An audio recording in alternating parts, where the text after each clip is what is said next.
Frankie ကပြန်ချလာခဲ့ပါပြီ Frankie ကဒီတစ်ခါတူးလဲလို့ပြောပြီးတော့ Sandra ကို Frankie Iron Boxing နဲ့ထိုးပါပဲ Frankie ရဲ့ထိုးချက်တွေဟာလက်တီးမိုးတွေပဲမလို့ Sandra က Russian ဆိုတဲ့ကောင်မလေးအကြောင်းကိုပဲတွေးမိနေခဲ့ပြီးတော့သူမကိုတွေးခဲ့တဲ့နေ့နဲ့သူမမပြုံးတော့ရဲ့နေ့တွေဟာဒီလိုမျိုးမိုးတွေရွာနေတဲ့ညပဲလို့ဆိုပါတယ်မိုးခုနေတဲ့ Sandra စီ Russian ဆိုတဲ့ကောင်မလေးကရောက်လာပြီးတော့ရေတွေဆိုရွှဲနေရကိုရှီမောနေမိခဲ့ပါတယ်ရေဆိုနေတာဘာကြီးစရာပါလို့လဲလို့ Sandra ကမေးလိုက်တော့ Russian ကသူမမိုးဆက်တွေကိုကြိုက်တာမလို့ Sandra ကိုကြိုက်လာလို့မေးခဲ့ပါတယ်ဒီလိုနဲ့ Sandra ကနောက်ချိန် Russian နဲ့ပြန်တွေးကြပြီးတော့ Russian မကြိုက်တဲ့အရာတွေကရောဘာပဲများရှိတယ်လို့မေးလိုက်ပါတယ် Russian ကပေတသမားတွေကိုတော့တေလောက်အောင်မုန်းတယ်လို့ပြောလိုက်ပြီးတော့ Sandra ရဲ့လုပ်ကင်ကိုလည်းပြန်မေးခဲ့ပါတယ် Sandra ကသူဟာပေတသမားတယောက်ဆိုပေမဲ့ Russian မကြိုက်တဲ့လုပ်ကိုလုံးမိနေတာမလို့ဘာမှအလုပ်လုပ်နေတဲ့အကြောင်းကိုလိန်ပြောလိုက်ပါတယ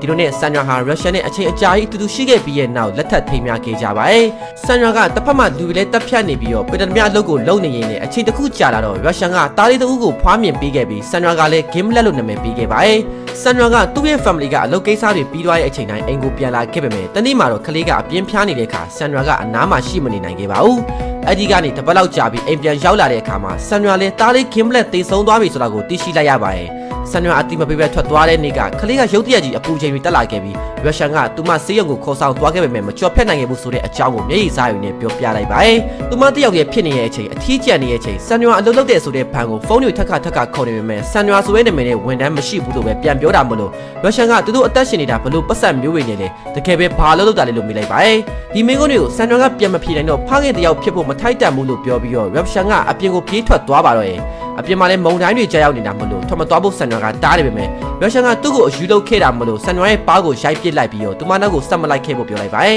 ။ Sandra ကသူ့အားလုံးကိုအမှန်တိုင်းမပြောပြနိုင်ခဲ့တဲ့အကြောင်းပြချက်ဟာ Russian ကပင်တသမားတွေဆိုရင်တေလောက်မုန်းတယ်လို့ပြောခဲ့တာကိုပြန်တွေးမိသွားခဲ့ပါတယ်။ဒီလိုနဲ့ Sandra လည်းနေရာနဲ့ Russian ကိုလိုက်ရှာဖွေခဲ့ပေမဲ့မတွေ့လို့အိမ်ကိုပြန်လာတဲ့အခါဆရာဝန်ကဆက်တွေ့လာလို့ဆေးရုံကိုအမြန်ပြေးလိုက်ရပါတော့။ဆေးရုံရောက်တော့သူမချစ်ရရဲ့မိုးဆက်တွေကြောင့်ပဲ Russian ဟာအေးပတ်သွားခဲ့ရပြီးအချိန်တွေကလည်းအတော်ဆိုးရွားနေကြောင်းနဲ့တတိလေးလက်သွားတာမလို့သူမကိုအိမ်ထဲနဲ့ဆက်နေမယ်ဆိုရင်ခန်းစားချက်တွေကိုနောက်တစ်ခါထရရင်တော့မှမဟုတ်ပဲနဲ့ခန္ဓာကိုယ်ကလည်းဘလောက်ကြာရှည်ခံနိုင်မလဲဆိုတာအသက်မပြောနိုင်ဘူးလို့ဆရာဝန်က Sandra ကိုပြောပြလိုက်ပါတယ်။ Sandra လည်း Russian ရဲ့ခြေတွေကိုတွားကြည့်တဲ့အခါခန်းစားချက်တွေကင်းမဲ့နေတဲ့အယုတ်တယုတ်လိုဖြစ်နေပြီမလို့မျက်ရည်တွေစီးကြလာပြီးတော့သူ့လိုမကောင်းတဲ့လူလိန်တယောက်နဲ့တာမတွေ့ခဲ့ရင်အရန်ကောင်းမယ်ဆိုပေမဲ့ Russian ကိုမဆုံးရှုံးခြင်းလို့လိန်ညာခင်းမိရဖြစ်တဲ့အကြောင်းကိုမျက်ရည်စားရည်နဲ့ပြောနေခဲ့ပါတယ်။ဒီလိုနဲ့ Sandra ကနေတိုင်းလို့ Russian စီကိုပန်းစည်းလေးတွေချူဆောင်လာပေးပြီးတော့သူမရဲ့တုံးပြန်မှုလေးတွေသူမရဲ့အတန်လေးတွေတခါလောက်တော့သူမပြုံးနေတာလေးတွေကိုပြန်လိုချင်ခဲ့လို့နှစ်တွေအကြာကြီးသူမအနားမှာရှိနေပြီးအားပေးစကားတွေပြောနေခဲ့ပေမဲ့တစ်ချိန်တောင်မှဖြစ်မလာခဲ့ပါဘူးဒီလိုနဲ့တနေ့စေးရုံသွားတဲ့လမ်းမှာပဲသူတို့သားလေး Gimlet ကိုဝယ်ပေးခဲ့ဘူးတဲ့ပုံစံသူကလေးအုတ်ထုပ်လေးကို Sandra ကတွေ့ရှိခဲ့ပါတယ်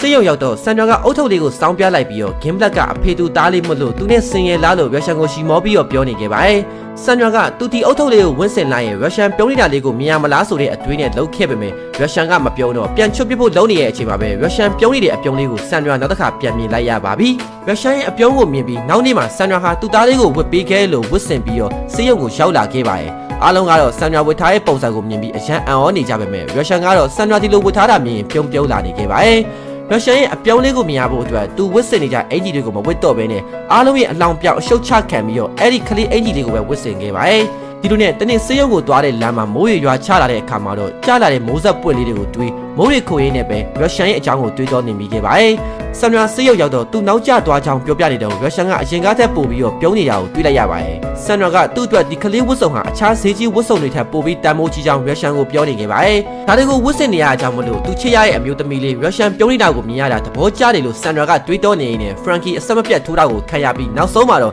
Sandra ကလွတ်ထွက်သွားခဲ့ပါပြီ။အခုတော့ Russian တိတ်ချစ်ခဲ့တဲ့မိုးဆက်လေးတွေကလည်းရပ်တန့်သွားပြီထင်တယ်လို့တွေးနေသုံးပါပဲ Sandra ကမျက်ရည်ကျလာပြီးတော့လဲကျသွားခဲ့ရပါတယ်။ Frankie လည်းလဲကျနေတဲ့ Sandra ကိုကြည့်ပြီးဘာပဲစဉ်းစားပြီးတော့ငိုနေရတယ်လို့ပြောရင်းနဲ့မျက်ရည်တွေကိုတုပ်ပေးလိုက်ပါတယ်။